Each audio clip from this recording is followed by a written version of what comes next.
Masa adalah aset individu yang sangat bernilai. Oleh itu, waktu yang berputar 24 jam sehari harus dimanfaatkan sebaiknya agar ia dapat memberi makna dalam kehidupan. Jangan biarkan masa terus berlalu tanpa sebarang perencanaan kerana setiap waktu yang berjalan tak mungkin dapat berulang kembali. Assalamualaikum, salam hujung minggu buat semua penonton setia Nona. Di petang Ahad sebegini, antara waktu yang terbaik untuk beristirahat dan bersantai bersama pasangan dan juga anak-anak. Biarpun dalam kalangan kita masing-masing sibuk dengan pelbagai urusan, kesempatan untuk berkumpul dan menikmati hidangan tengah hari sudah cukup untuk kita merasai waktu berkualiti bersama. Nona juga akan terus menemani anda dengan pelbagai paparan menarik sepanjang 1 jam ini. Keakraban kembar seiras bagaikan tak dapat dipisah. Masa Form 4, kami terpisah sekejap. Tapi kami selalu kontak, selalu call. Kita punya keakraban memang tak boleh tak cerita apa-apa kat dia dalam sehari. Lapis onde-onde, hidangan tradisi cita rasa kini. Inilah special Sarawak punya kebanggaan. Everything is about gula apung. Santai hujung minggu dengan suasana outdoor cafe. Asalnya saya datang untuk mencuba minat baru, iaitu berkuda. Waktu tu saya datang memang sunyi. Why not saya hantar proposal untuk buka sebuah kafe.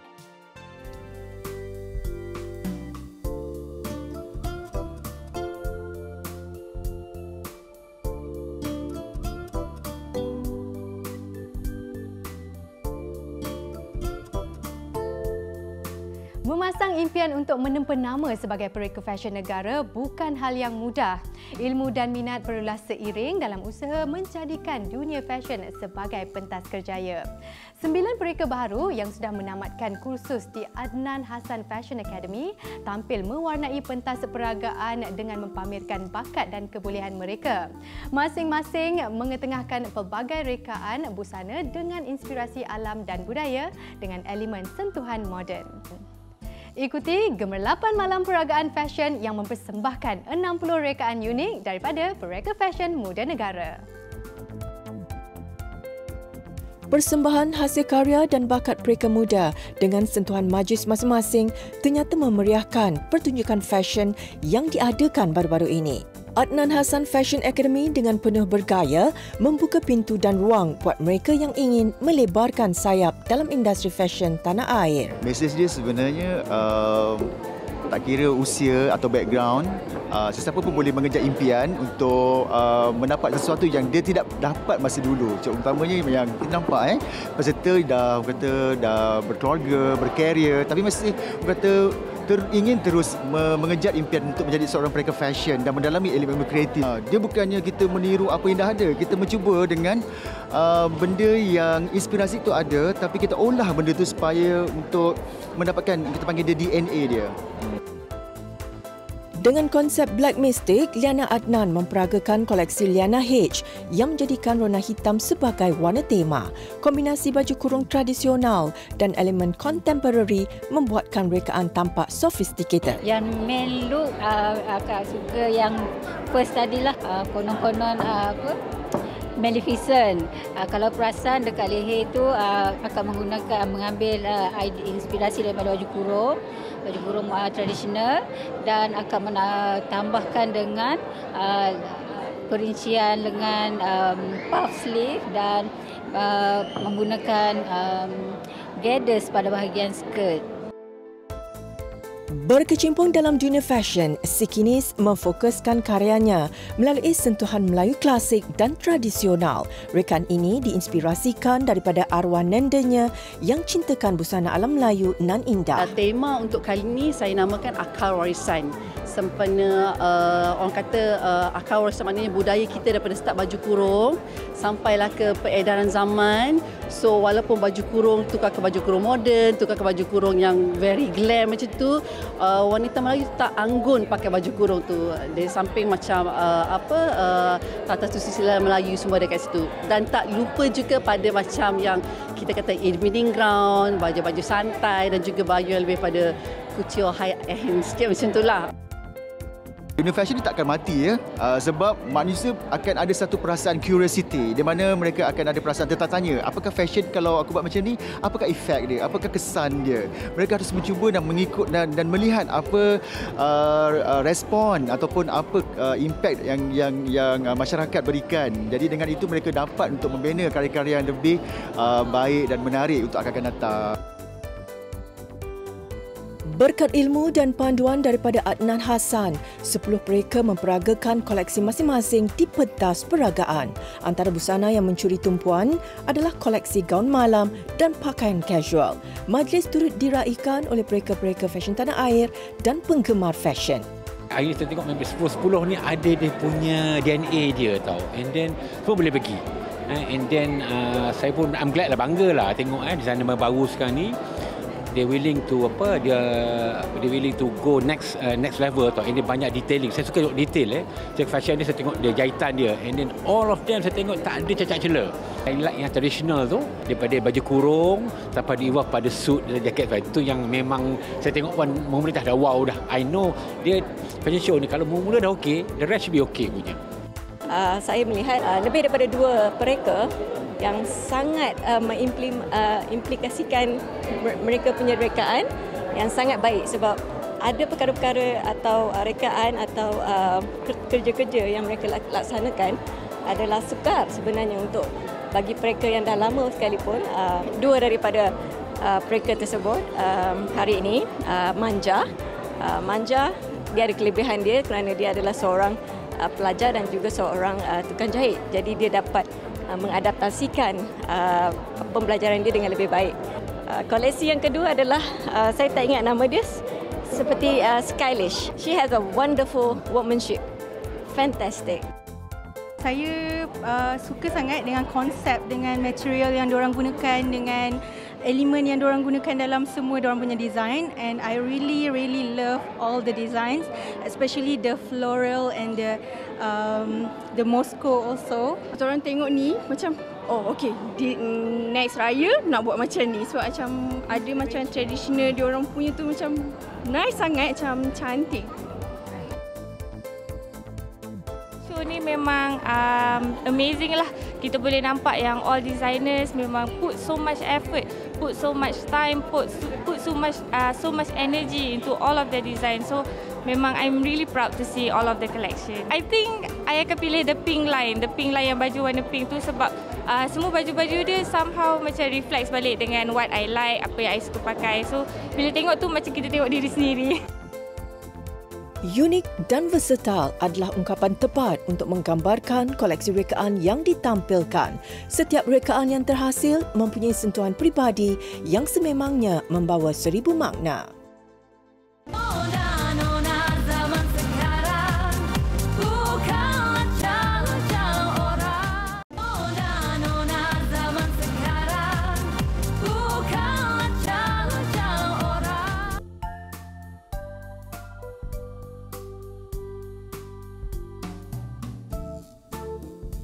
Dilahirkan sebagai pasangan kembar adalah anugerah yang sangat istimewa. Mereka bukan sahaja dapat membesar dan menjalani kehidupan bersama-sama, malah boleh saling menjadi pendorong semangat untuk berjaya.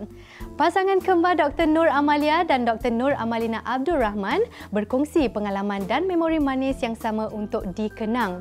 Masing-masing bukan sahaja berjaya menamatkan pengajian dalam ijazah Sarjana Muda Perubatan dan Pembedahan di Tanta Mesir, malah kedua-duanya juga turut membina Mahlika Cinta pada tarikh yang sama.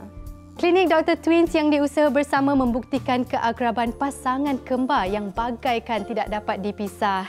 Ikuti kekuatan hubungan Dr. Kembar seiras ini yang boleh menjadikan inspirasi buat semua.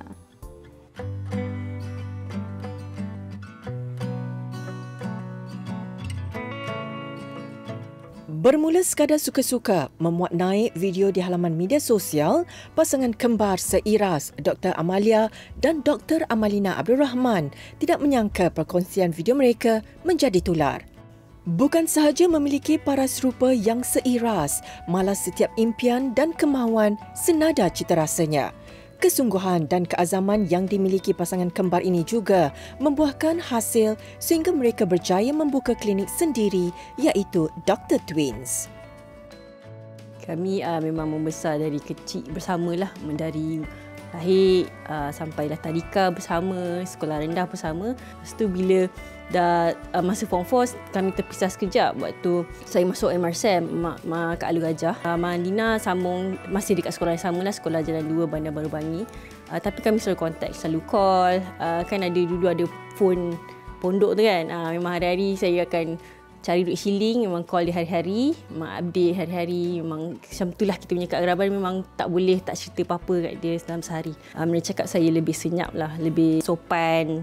Bukan nak kata Amalina tak sopan. Dia ceria, happy go lucky. Dia bila jumpa orang, dia je macam hai. Kalau saya, dia macam tenang sikit. Kalau dari segi rupa pula, kalau first time tengok memang tak nampak beza lah. Tapi saya akan cakap saya ada tahi lalat dekat hidung, Amalina ada tahi lalat dekat dagu lah. Tapi dari segi muka, kalau orang yang dah rapat dengan kami, memang boleh nampak lah beza dia. Muka Amalina lebih bujur sikit.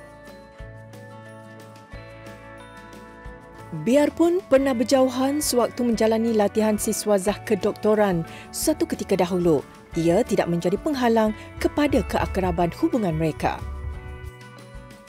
Kami pernah berjauhan, kita orang habis housemanship lah. Lepas habis housemanship, kita orang akan diberi placement lah, kita panggil placement MO lah. So, seorang ke Hospital Selayang, which is Dr. Amalia waktu tu lah. Dan saya pula ke Klinik Kesihatan Kuala Pilar. Sebab kita pun memang dah siap sedia lah waktu tu, dah tahulah placement selalunya bukan tempat yang sama lah. Kita orang bertahan lah sampai setahun setengah. Masa tu memang kita orang dah plan awal lah sebenarnya nak buka klinik sama-sama. So kita just actually plan untuk buka klinik tu daripada kita orang belajar lagi. Sebab kita orang tahu kita orang suka bekerja sekali.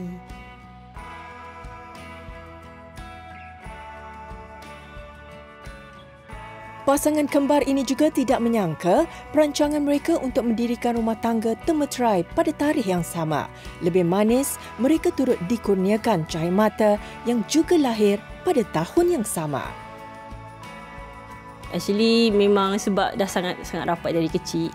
Kami memang kalau boleh nak sekali lah majlis. Sebab even masa tu tak jumpa orang pun, tapi dah plan dah. Kita kahwin sekali lah, kita tunang sekali lah. Walaupun masa tu belum nampak lagi bayang jodoh kat mana kan. Tapi nak plan je, memang dah rapat-rapat sangat. Sebab akan sedih lah kalau seorang kahwin dulu, seorang dapat anak dulu. Kita akan rasa macam, kita tak nak seorang tu rasa left out lah, rasa ditinggalkan. Semua tu memang dah tertulis jugalah kan. Tapi kalau ikutkan, saya plan nak dapat anak lepas saya habis khidmat wajib di Klinik Kesihatan Kuala Pilar lah. Waktu tu sepatutnya bulan 6 tahun lepas lah. Tapi saya terpregnant awal sikit lah. Bulan 1 macam tu lah dah pregnant kan. Tak tahu lah pun rezeki lah Alhamdulillah waktu tu kan. Cuma sebab kita faham kan, ulang alik Kuala Pilar masa tu dalam sejam setengah lah. So saya tak larat lah waktu tu. Tapi nak tak nak sebab nak habiskan khidmat wajib. So walaupun dah mengandung waktu tu, saya teruskan je lah. At least habiskan khidmat wajib baru saya quit lah. Mempunyai pasangan hidup yang saling melengkapi, suami Dr. Amalina dan juga Dr. Amalia berkongsi pengalaman mereka terhadap pasangan masing-masing. Waktu awal perkenalan dulu memang tak tahu. And start daripada saya jumpa dengan, saya datang ke rumah parents apa semua. Barulah kami tahulah yang bakal isteri saya tu ada kembar. Waktu itulah yang saya baru tahu. Pernah lah ada satu insiden tu, waktu lepas semayang tu, biasanya diorang ni fashion semua sama. Even telekung pun lebih kurang sama kan. So waktu lepas semayang tu, kebetulan waktu tu diorang pakai tudung telekung yang berlainan. Diorang tukar telekung. Dan waktu semayang tu, lepas semayang saya dah nak tersalam lah dengan kakaknya kan. Tapi nasib baiklah, sempatlah saya terpandang muka, barulah saya perasan. Secara personal, bila isteri habis kerja, dia akan cerita macam mana dekat klinik, apa urusan-urusan yang ada berlaku. Ada pasien-pasien kadang ada masalah, dia akan cerita. Saya akan dengar sepenuhnya apa yang dia nak luahkan. Dan kalau ada perlukan bantuan dari segi nasihat, saya akan bagi.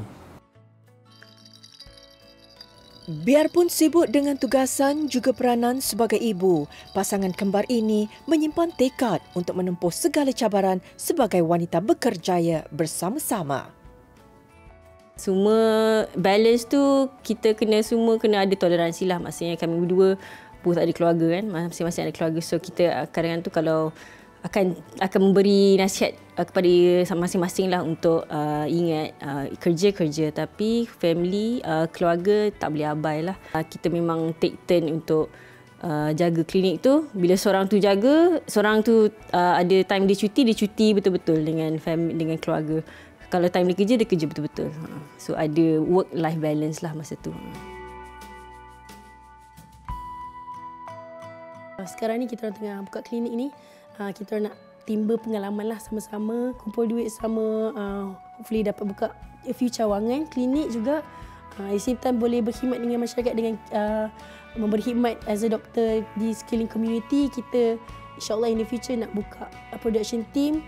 Saya berimpian juga nak buka confinement center untuk ibu-ibu dan juga spa baby.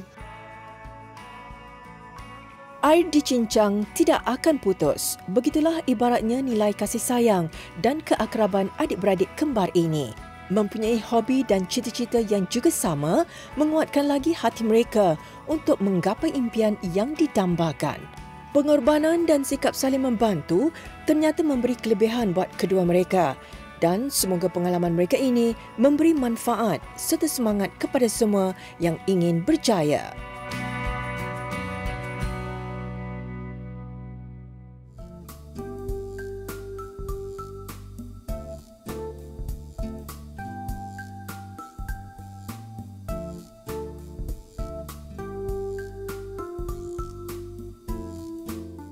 Kuih onde-onde atau buah Melaka antara sajian pemanis mulut tradisional yang sentiasa menjadi kegemaran ramai. Menggunakan hanya 3 bahan utama seperti jus pandan, kelapa parut dan gula Melaka, juadah ini kini diolah dengan sentuhan moden sesuai mengikut peredaran zaman. Diberi nama lapis onde-onde, menu istimewa hasil air tangan Siti Hajrah Azman ini mirip dengan menu tradisi. Biarpun penyediaannya agak rumit, hidangannya sangat enak dan menarik dan sesuai dinikmati bersama keluarga dan teman-teman.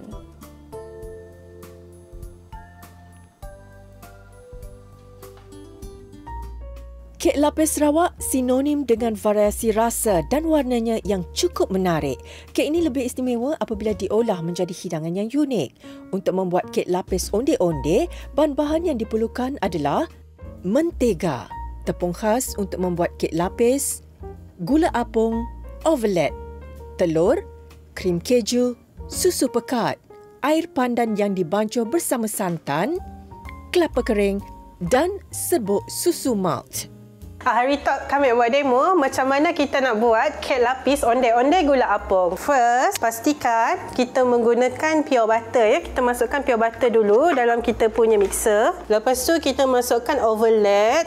Pastikan ovelet biasa ya. Lepas tu gula apung. Gula apung ni daripada pokok nipah lah orang Semenanjung panggil. Kalau kita orang panggil pokok apung. Inilah special Sarawak punya kebanggaan. Everything is about gula apung.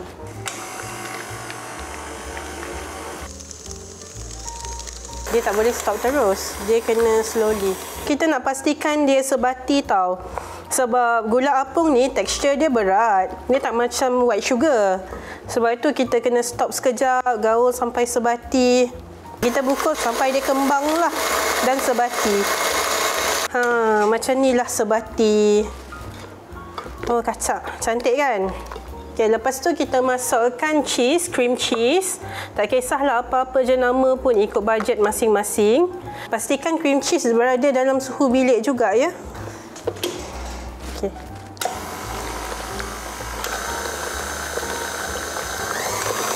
Kita tunggu sehingga kembang dan sebati ya. Sekejap ya. Kita kuat balik. Bila kembang, baru kita letakkan telur berselang-seli dengan tepung. Pastikan speed cuma 1 yang kita pukul dalam kelajuan yang rendah. Bismillahirrahmanirrahim. I suka makan kek tau. I sangat suka pergi kedai kek. Satu hari tu, I perasan dia ada satu trend dekat Semenanjung ni, onde-onde gula apung. And then, I dengan mak I makan kek yang onde-onde gula apung ni, satu kedai ni. She really enjoy it. And then, I told her, why not kita pula kek lapis onde-onde gula apung? Sebab kita orang Sarawak ada gula apung. Dari situlah kita orang start the idea. Dia bukannya traditional dimodernkan menjadi kek. Dia lebih kepada apa kek moden sekarang, kek yang ber-icing yang orang suka makan dekat bakery itu untuk dijadikan kek lapis.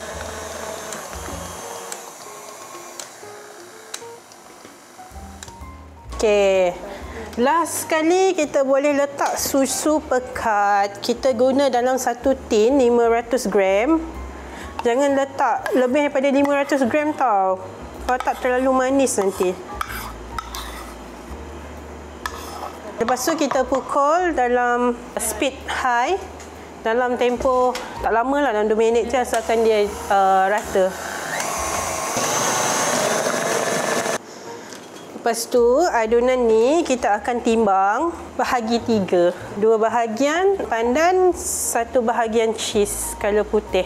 Dia lain, adunan lain tau, dia punya berat. So, memang kerja dia rumit lah. Kita dah bahagikan dough. So, yang warna hijau ni kita letak ni. Okey, ini adalah pandan dengan santan yang kita dah blend. So, kita masukkan dalam ni lah.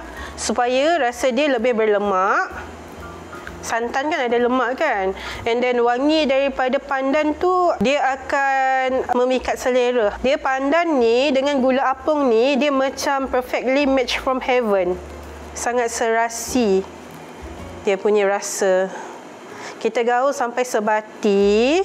Lepas tu kita letak sedikit pewarna hijau dalam satu sudu kecil sahaja.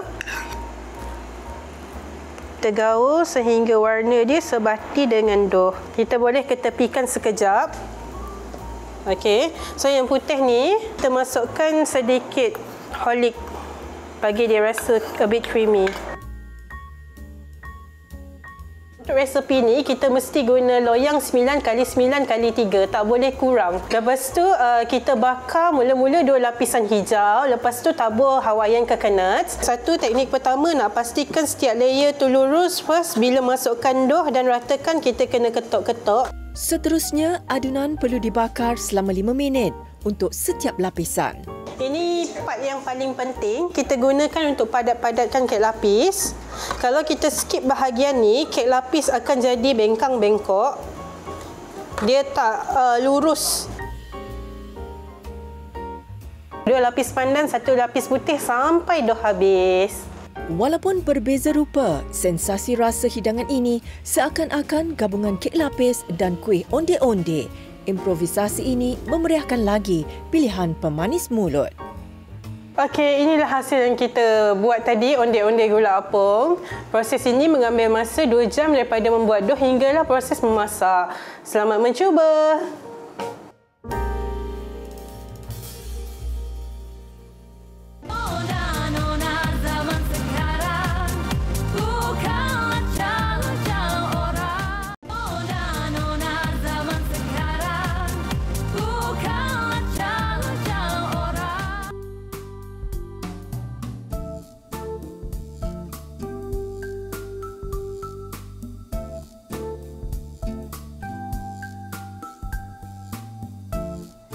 Lokasi pilihan Nona minggu ini merupakan sebuah kediaman teras 2 tingkat dengan keluasan 20 x 75 kaki persegi.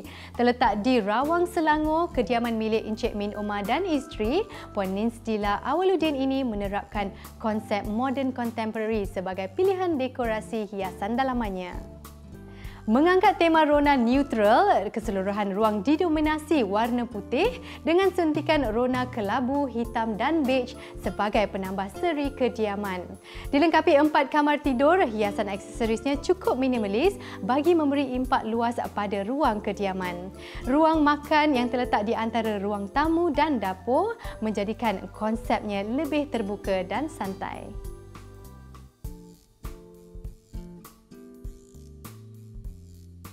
Ramai dalam kalangan pemilik kediaman yang mementingkan hiasan dalaman yang ringkas dan minimalis.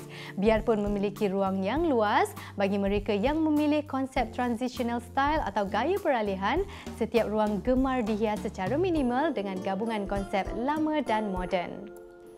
Konsep sebegini mengutamakan keselesaan dan ketenangan penghuni dan setiap susun atau hiasan bersifat praktikal. Ikuti keindahan kediaman Nur Farahin Ramli yang boleh dijadikan ilham untuk dekorasi kediaman anda. Memiliki sebuah kediaman yang indah dan selesa memang menjadi idaman ramai. Sentuhan dekorasi minimalis sering menerbitkan suasana yang tenang dan nyaman. Saya menggunakan konsep transitional. Konsep transitional ni menggabungkan gaya tradisional dan juga gaya moden untuk hasilkan suasana contemporary.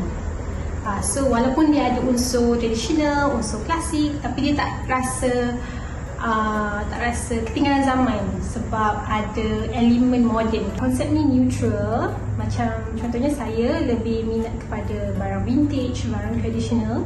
Suami saya lebih gemar barang yang moden dan juga industrial. Dan saya juga ada anak perempuan, ada anak lelaki.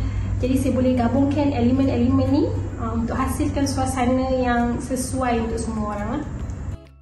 Citarasa klasik antara gaya yang tidak tenggelam dek zaman dan kekal relevan. Bagi Farah, perabot klasik pemberian ibu mertua sesuai digabungkan dengan dekorasi kediamannya serta mampu melengkapkan konsep yang dipilih. Jangka masa yang diambil untuk menghias rumah agak lama. Sekarang pun belum habis menghias lagi sebab ada setengah ruang saya DIY sendiri, saya dekor sendiri dan saya buat sikit-sikit lah, dekor sikit-sikit. Tema dan dekorasi haruslah sesuai dengan suasana. Faktor ini penting bagi menyelahkan lagi ruang kediaman. Gaya minimalis dan sederhana menjadi pilihan pemilik kediaman ini yang menghias ruang dengan konsep transitional. Saya mengekalkan satu konsep hiasan dengan menggunakan skema warna dan juga pattern yang sama. Saya mengulangi warna dan pattern yang sama lah dekat ruang-ruang yang lain supaya tak lari daripada konsep tu. Apabila menghias bilik, perhatian khusus harus diberikan kepada pemilihan perabot dan penggunaan warna agar ia bertepatan dengan konsep yang diinginkan.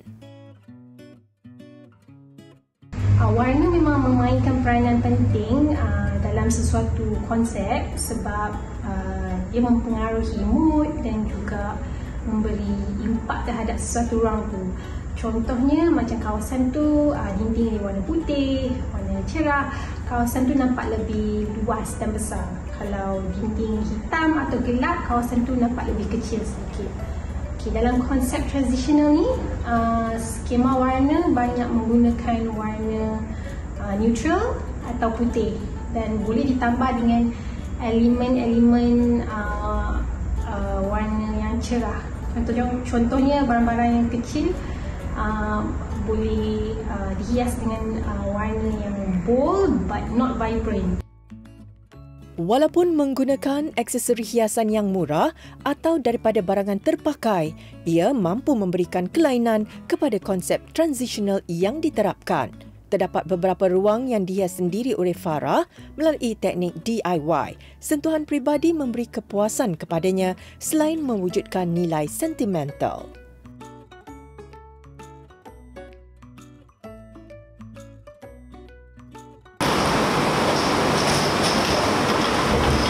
Kadang-kadang saya terasa bosan dengan perabot yang ada dekat rumah. Tapi ada pelbagai cara yang lain selain daripada kita beli yang baru.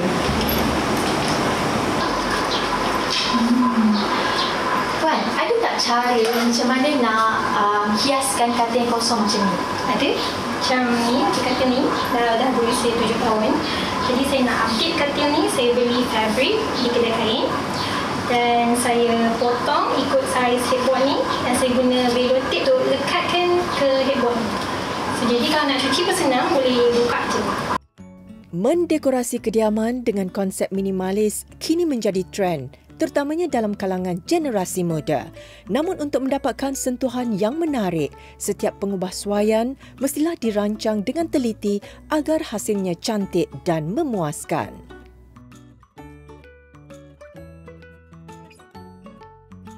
first sekali kena tahu saiz dan layout kawasan tersebut. Kedua, memilih atau membeli barangan yang besar dulu, seperti perabot yang besar dulu. Lepas tu berdasarkan layout dan perabot-perabot yang dah ada, baru dihias dan ditambah dengan elemen-elemen dekorasi yang lain. Rajin, minat serta kreatif dalam menghias kediaman pastinya memberi kelebihan kepada mereka yang gemar mengubah sesuai rumah walaupun menggunakan bajet yang terhad.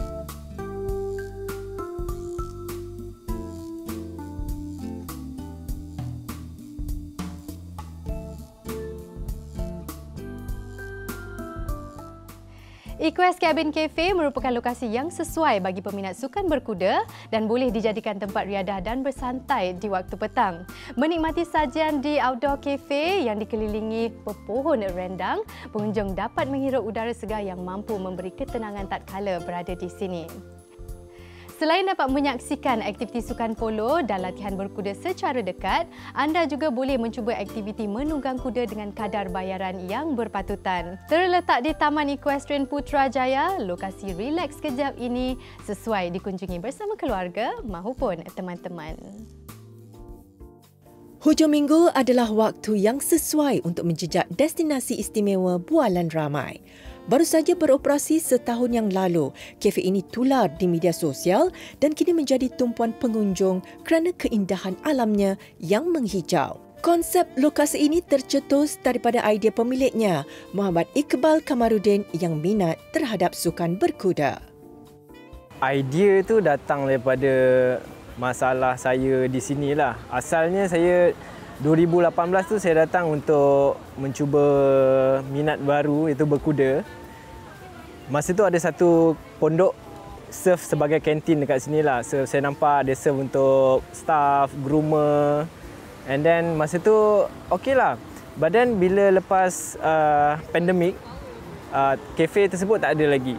Dan bila saya selepas training, saya dapati tak ada tempat untuk berehat, just untuk hilangkan peluh, hilangkan dahaga. Why not saya hantar proposal untuk buka sebuah kafe. And then selain daripada tu, Taman Equestrian Putrajaya ni is a hidden gem sebab dia boleh kata sangat menarik. Tapi masyarakat luar belum kenal pasti lagi tempat ni lah. Waktu tu saya datang memang sunyi. Tapi sebelah petang dia meriah dengan sukan polo, meriah dengan aktiviti berkuda. Sebelah pagi pun sama, sambil serve untuk staff, groomer, player itself, dan kita buka juga kepada masyarakat luar. Kafe yang terletak berhadapan padang polo ini mampu memberi ketenangan buat mereka yang ingin lari daripada kesibukan kota. Selain melakukan aktiviti menunggang kuda, pengunjung juga berpeluang memberi makan kepada mamalia ini dengan bayaran RM15 sahaja. Dekorasi dia saya tak invest terlalu banyak sebab asalnya memang kabin. Saya just upgrade sikit-sikit di sini di sana. Cuma saya ada ketengahkan tempat berkuda tu ada store untuk simpan saddle, barang-barang berkuda. Jadikan dia satu macam kita punya feature wall lah dekat sini ialah tech room. Konsepnya yang berbeza menjadi tarikan kepada orang ramai untuk datang. Selain itu, kafe ini juga menyediakan pelbagai hidangan yang lazat ala barat mahupun masakan tempatan sebagai menu pilihan. Fokus untuk memperkenalkan juga makanan kita kepada masyarakat luar. Selain daripada tu, menu kita pun tak asing lah. Dia menu klasik, tak ada deep fried menu. Saya serve roti toast, French toast style tapi saya fusionkan dengan menu tempatan. Selain tu ada simple dan pair dengan kopi lah sebab untuk berehat bersantai kan. Di sini pengunjung bukan saja dapat menikmati kopi, malah peluang menunggang kuda juga adalah pengalaman yang menyeronokkan buat mereka yang sukakan cabaran.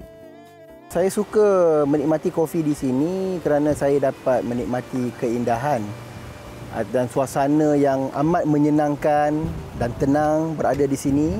Saya sebagai tenaga pengajar di IPTS yang berada di Kajang, saya sanggup datang ke sini. Pengunjung pasti terpesona dengan keindahan alamnya. Kesempatan merakam kenangan di sini tidak harus dilepaskan. Lebih menarik lagi, sambil meluangkan masa bermesra dengan haiwan, aktiviti berkuda juga mampu menjadi terapi penyembuh kepada pelbagai penyakit berkaitan emosi, mental dan fizikal. Saya boleh katakan satu je lah, dia punya vibe ataupun kita panggil sebagai suasana. Sekelilingi dengan padang polo yang lapang, sometimes ada aktiviti berkuda sambil kita minum kopi ataupun menikmati juadah ringkas. Saya rasa itulah keistimewaan atau kekuatan dekat kafe kami yang tak ada kat tempat lain lah. Mula beroperasi dari jam 9 pagi hingga 6 petang, lokasi ini sesuai dijadikan sebagai destinasi pilihan untuk dikunjungi. Selain boleh melapangkan fikiran daripada kesibukan seharian, kunjungan ke sini pastinya mampu memberi pengalaman berbeza yang menyeronokkan.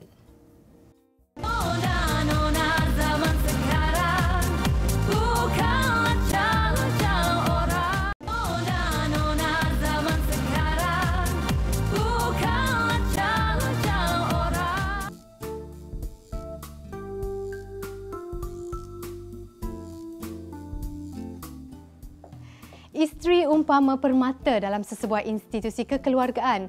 Apatah lagi martabatnya lebih tinggi jika mereka menggalas tanggungjawab sebagai seorang ibu.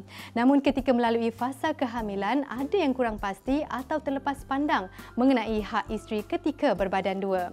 Bersama Ustaz Fawaz Fazil mendalami ilmu tentang hak wanita hamil dalam segmen Nur.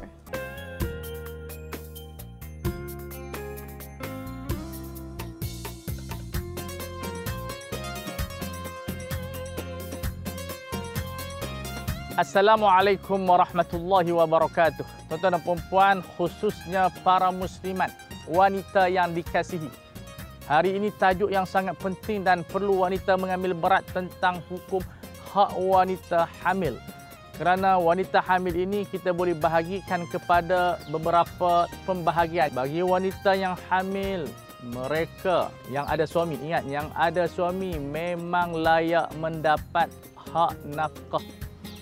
Kerana anak itu daripada benih suaminya.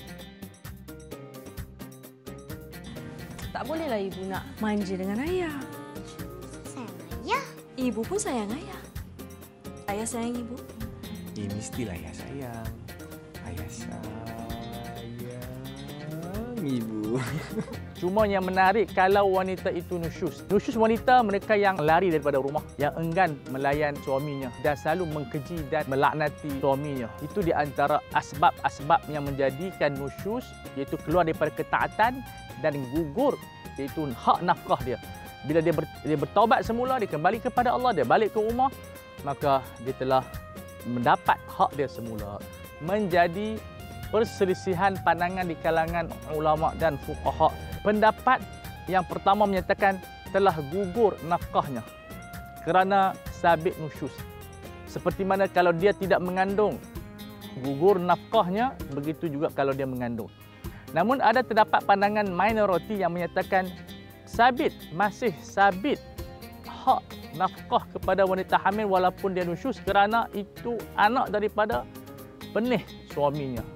Sama dalil daripada pandangan yang kita sebutkan pada permulaan tadi. Jadi pada pandangan peribadi saya yugialah walaupun isteri itu nusyus, lari rumah dan seumpama dengannya dan dia berdosa kepada Allah dan kepada suaminya, dia kena bertaubat nasuha, namun nafkah tetap diberikan atas dasar kasihan. Dia perlu makan dan seumpama dengan dia, dan nafkah-nafkah bersalin perlu disediakan kerana itu adalah hasil daripada anaknya. Walaupun dia marah tidak menggugurkan hukum. Masalah yang kedua, anak zina. Ya, anak zina ini kalau kita tengok enactment syariah tidak mewajibkan, dan itu pandangan 4 mazhab, tidak mewajibkan nafkah kepada si lelaki. Namun secara pandangan peribadi saya galakkan. Kalau siapa yang terlanjur dan nak bertaubat nasuha dan anak itu walaupun tak dibingkai kepadanya dan dia memperakui itu adalah anak biologinya, wajib ke atasnya dianatan. Secara fiqahnya tetap dia kena bersama-sama menanggung dan dia kena mengeluarkan kos sara hidup seperti mana suami yang lain. Jadi ini di antara hak-hak wanita hamil yang saya ingin perjuangkan di sini. Dan kita ajak masyarakat dan kerajaan supaya wanita hamil tidak dibiarkan bukan kerana wanita tersebut, tetapi kerana anak yang dikandung yang mempunyai masa yang begitu panjang untuk dididik. Jadi para suami, mereka yang melakukan jenayah, bertaubatlah kepada Allah Subhanahu Wa Taala yang lalai untuk menanggung nafkah wanita yang hamil kerana sudah terbenih ataupun sudah terbentuk janin daripada benihnya, maka kita bertakwa kepada Allah, melaksanakan perintah-perintah Allah Subhanahu Wa Taala. Sekian dahulu. Assalamualaikum warahmatullahi wabarakatuh.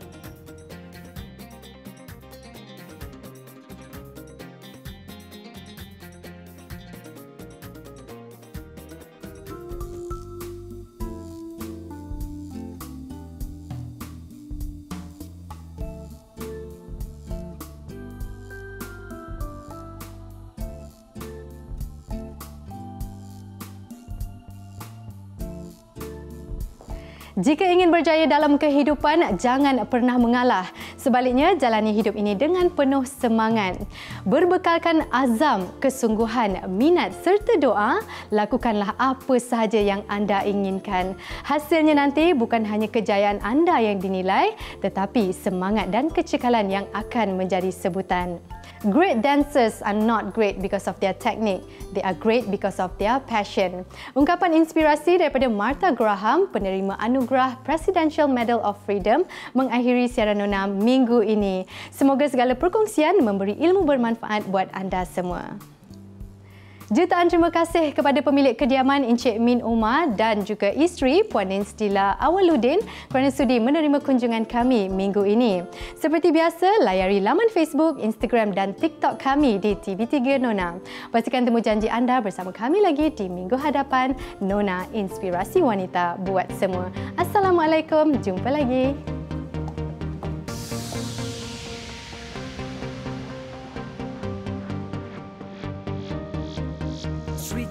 Sri Kandi masa kini yang bekerja ya juga ibu dan istri, cabaran ditanya